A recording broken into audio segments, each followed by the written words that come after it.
So I think by now I pretty much have met almost everybody here, but I'm going to do my introductory seminar today, and you'll learn even more about me in the next 10 to 15 minutes, because I'm going to talk about briefly some of the projects I've worked on previously over the last few years.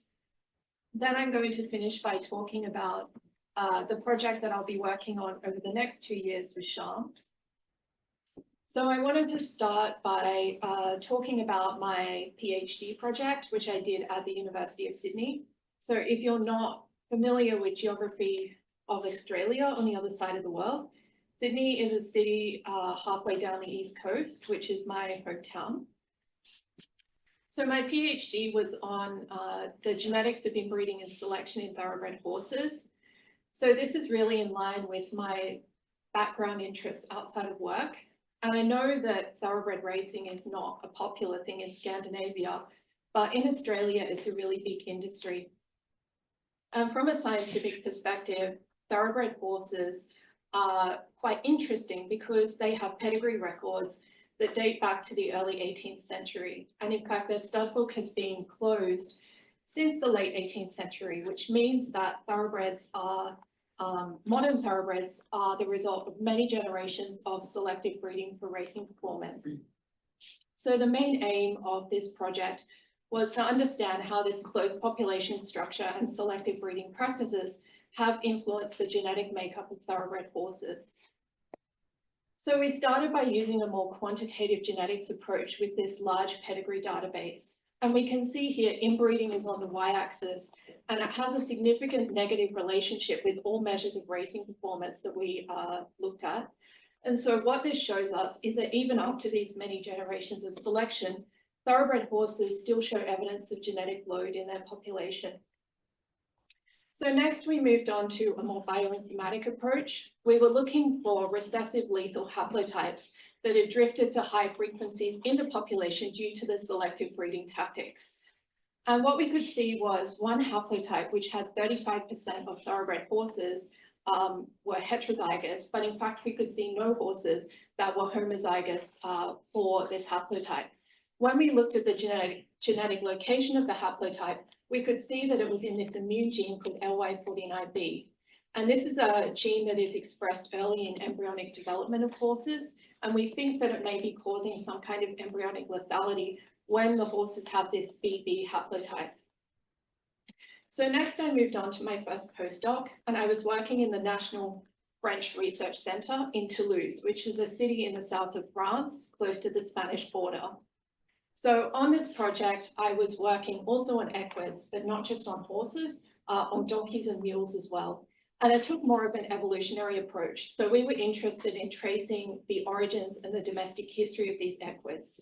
We were also interested in understanding how humans have bred and managed equids through time, but how they've changed from early domesticates into the animals that we know today.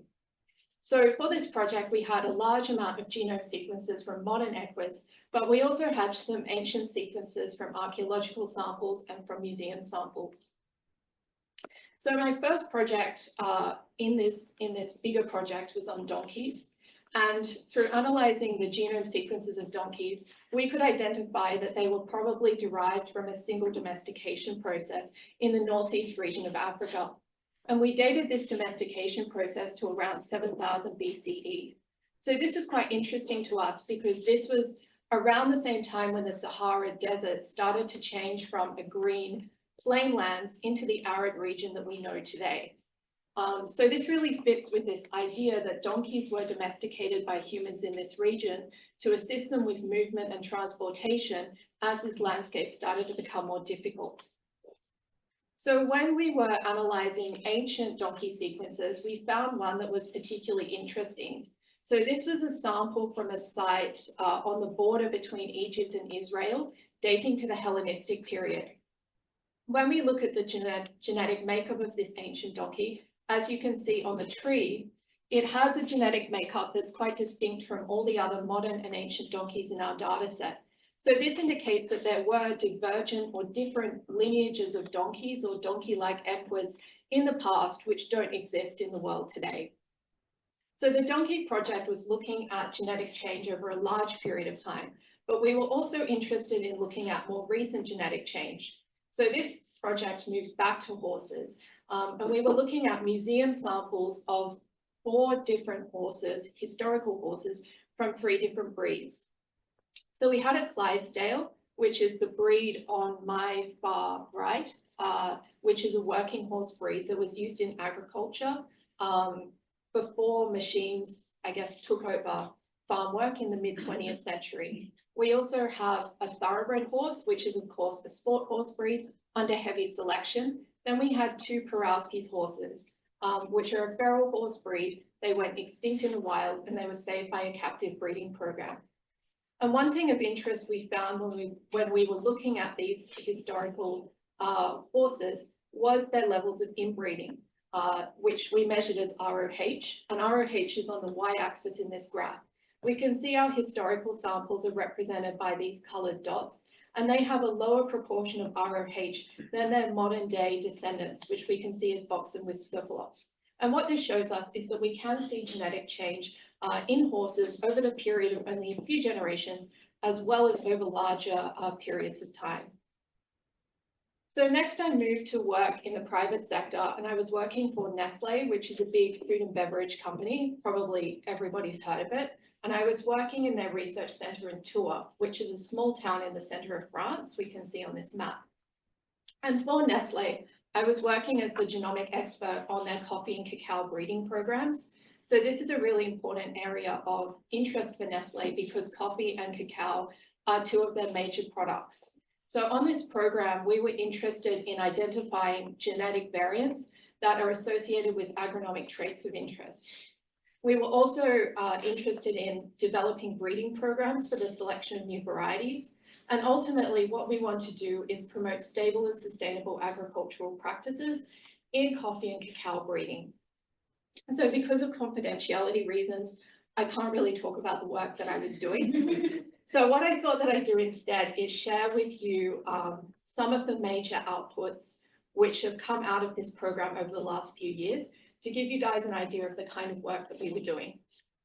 And one of the major outputs, of course, is new varieties. And I think a really good example of this is the N20 variety. So this was released as an espresso capsule, I think it was last year. And it's a very interesting variety because it has a unique sensory profile. So it tastes quite different from a lot of the normal coffee that we're drinking. And it's called N20 because it was the product of 20 years of research and development at the site in Tours, because developing a new variety of coffee takes a really, really long time. So also on a different scale, recently Nestlé released some new germplasm to farmers in South America. So a few weeks ago, they released one called Star 4, which is a high yielding and disease resistant Arabica. And they've also recently released 2 high yielding Robusta varieties as well. So this is quite practical application, but there was also some more fundamental research that we were doing. So recently, a consortium led by Nestlé released a de novo genome assembly of coffee Arabica. So coffee Arabica isn't an easy organism to work with because it's an allotetraploid. And then by mapping reads to coffee Arabica reference genome, they could identify the relationships between the key Arabica cultivators that we're using in farming today, which you can see on this graph.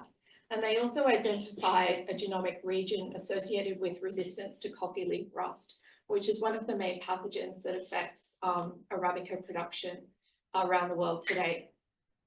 So I wanted to finish by quickly talking about an overview of the project that I'll be working on over the next 2 years here in this center. So I think everyone's probably pretty familiar with this CANA data set because I know that Sham and Tom and the team here have been working on that over the past few years, and there have been quite a few publications coming out of it. But on my side, I'm working mostly with the European wool population. And this is quite interesting to us because European wolves underwent a population collapse in the early 20th century. So their population numbers really reduced, but they also went locally extinct in many regions of Europe, including in Scandinavia. But over the past few decades, wolf numbers have started to increase again in Europe. And we've seen the re-emergence of wolves in some regions where they've been previously locally extinct, which indicates to us that they have been undergoing long-range migrations. So we're very lucky that already the team here has collated a very large data set of European wolf genomes, which we can see on this map here. So we have a lot of modern wolf samples, which are shown in red. We also have some historical museum samples, which were collected from pelts, which are shown as the blue squares. And we can clearly see there's quite a concentration of samples in Scandinavia, but we also have quite a few samples in Southern Europe and also moving through into Western Asia. So this project has 3 key aims, and the first aim is to understand how the genetic makeup of wolves has changed over the past century regarding this population collapse and subsequent population boom. We're also interested in understanding how this population collapse has affected the genetic health of wolves in Europe. And lastly, to understand if the collapse has resulted in increased amounts of introgression from dogs into the wolf population.